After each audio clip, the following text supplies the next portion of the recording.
a great transition. We're going to transition from standing to the ground. We're going to start with a strangle. We'll do with a nice head roll ju-jitsu. So we're going to work things in transition. First, let's work on a transition, standing to ground to a nice rolling single wing, choke single wing strangle, kata hajime.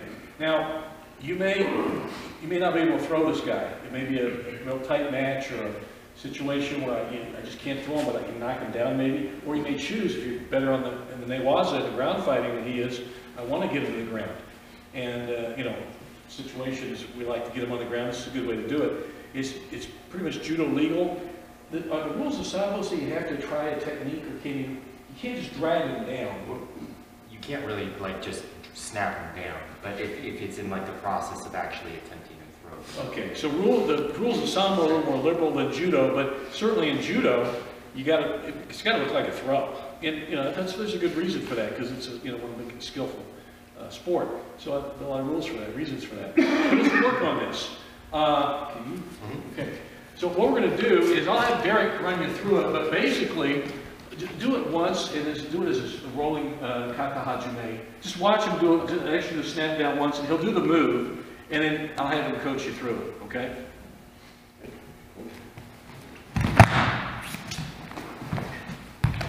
And then.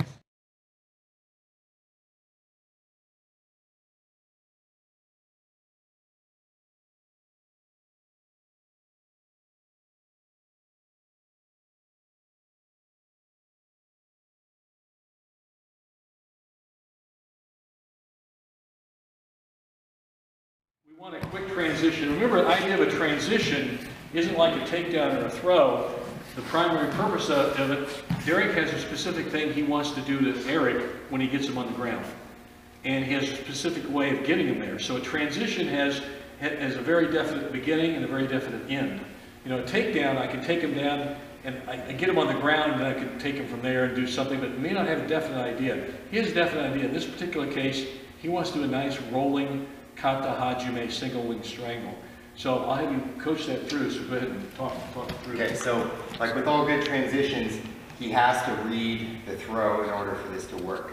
So I'm going to come in and give him the look that says I'm going to try and catch an inside foot sweep.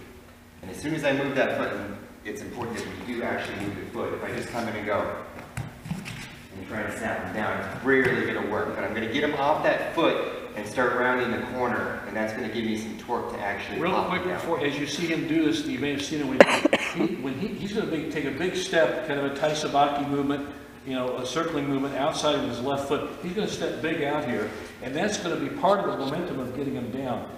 As he's doing that, kind of watch his right hand, because he'll be snap. This is what we call a snap down. This is why you'll be seeing him snap down. So watch how he puts it all together. Right. So here's the movement without the foot sweep.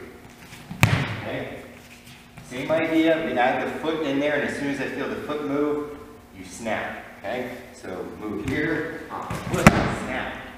Loop under the chin, step in, over, roll and pull, finish the single wing choke. Did you see that right hand? It's key. He's holding a natural right kumikata, natural grip to the right.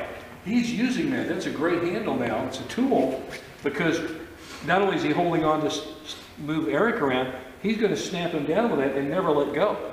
He's holding on to that, and that's going to be a weapon now, that lapel is, to strangle him. In all phases of the transition, this hand is doing something. In the beginning part, when I'm still in throw mode, I'm using it to get that taisabaki movement, open him up, and then when I'm actually transitioning to the ground, we're snapping with it, and then as I'm moving into the ground phase, I loop into the choke. So this hand has to do something in all three phases, otherwise the move doesn't work. Okay, so we're going to go through one more time. Okay, big taisabaki movement, open up the leg, snap. Loop under the chin, step over, roll into the single wing choke. And you notice also, guys, he's finishing very clean. He's up on his buttocks to finish. You know, for some reason the choke isn't working, he can finish into a nice ju-jitsu from there. We'll be doing another method of ju-jitsu momentarily, another way of doing it, but he could also finish into that if he needed to, if the strangle didn't work. Yeah. Okay. And then to get it really, really tight, and this is something that Steve always really stressed to me, and he used Becky as a good example. If you want to choke somebody out halfway through, you got to get perpendicular to them. You're not trying to take their back and put your hooks in. You're trying to get perpendicular and step over and roll. Almost like you're going to roll in between his elbows and his knees. He'll flip over because you're pulling on that gi. So as I step through here, snap, okay? I come around perpendicular. That's the way I'm going to roll, okay? I'm not turning all the way in here like this and then rolling sideways. I'm perpendicular to him, lined up with his belt. I step over and then roll and pull him over. And that's how we come out nice and clean with him right here in my lap and this leg free. Otherwise, he'd be laying on that leg, and now it's completely dependent upon my hands to finish the choke, which is possible, but I might completely lose it, and then I don't have another follow-up submission immediately. I have to work to get the top position.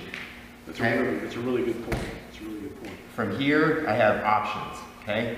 I can come through and hit the juji like Steve said, okay?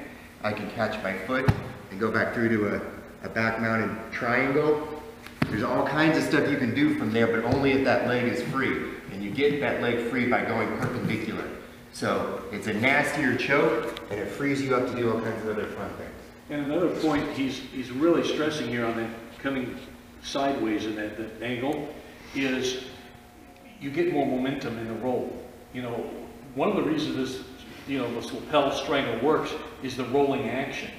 It hurts when you roll, and it cinches it into the tighter. Can you demo one more time? It's not a hard fall for you.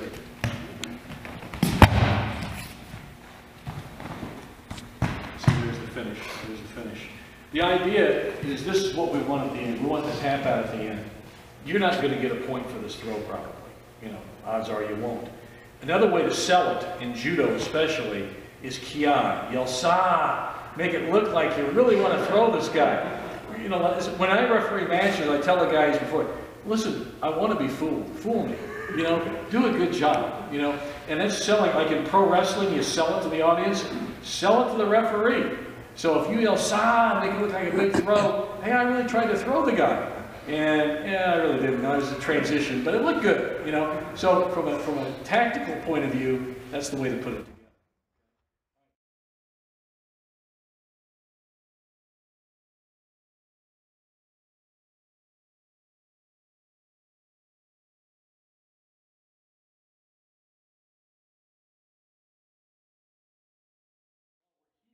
Let's work on the head roll juji. So we're going to do a snap down, and we're going to stay on the inside. You'll see what he does almost a 360 almost. Yeah. He really do a turnaround quite a bit. So watch what he does here on this, and he'll coach you through it. Okay, nice so we're tentatively calling this the spinning head roll juji. So the idea here is I'm going to get the same entry that I would for the kata hajime, okay? Don't focus on what I'm doing with the spinning around part, focus on how I enter in, and then the spin will become easy. So I step through, I open them up, and I spin down. Okay? I step around here, and I step in.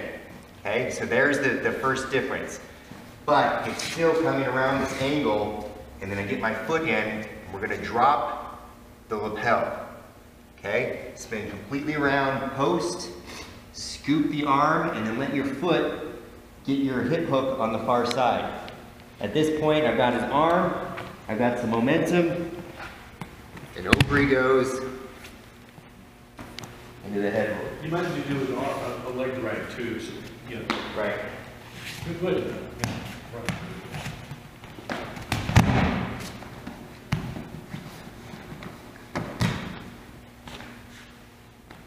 Now this particular entry into Jiu-Jitsu requires a lot of work because it's a higher, it's hard to do technically than the rolling strangle, but we're still working in the same direction. The momentum is helping us take him over. That's why we roll him in the head roll direction. That's why he's stepping in with the same side of his foot. Kind of watch that again so you can see the momentum coming along here, guys. Step. Okay, still step over to the side, even loop under if you need to, but you'll know halfway through that you're not getting it, and then you step in nice and deep. See that? That's a key point here. That's this step in here. That's a base leg. That's kind of an anchor in a sense. Right. And that's what makes the rest of the turn super easy, is I'm already pretty much on top of the guy. I can let go, post, scoop, rest on my head and my post arm, and I've got my bar hip hook. Okay, and then it's just an easy head roll. So however you like the head roll from there. And when he says he's letting go, he's not letting go. It's just real split second stuff, because when he lets go, he's just letting go long enough to hook with another arm. Yeah. So he's got to let go. He needs to let go of that lapel to go ahead and scoop with the other arm to get the ju-jitsu roll. Just like any other control shift, it's not that you let go and you're like, okay, what do I do now? If you let go with both hands, you better be moving your hands immediately to something that's really close and quick. Yeah, it's very useful then. Because that's the time when they usually start rolling out or doing something else. You have the benefit of he's reading single wing choke when you're doing this, so you've got a slight advantage because he's a little confused because you're going the opposite direction now. You do one more time. Yeah, again, watch how to spin on this head roll juji. When you finish, okay?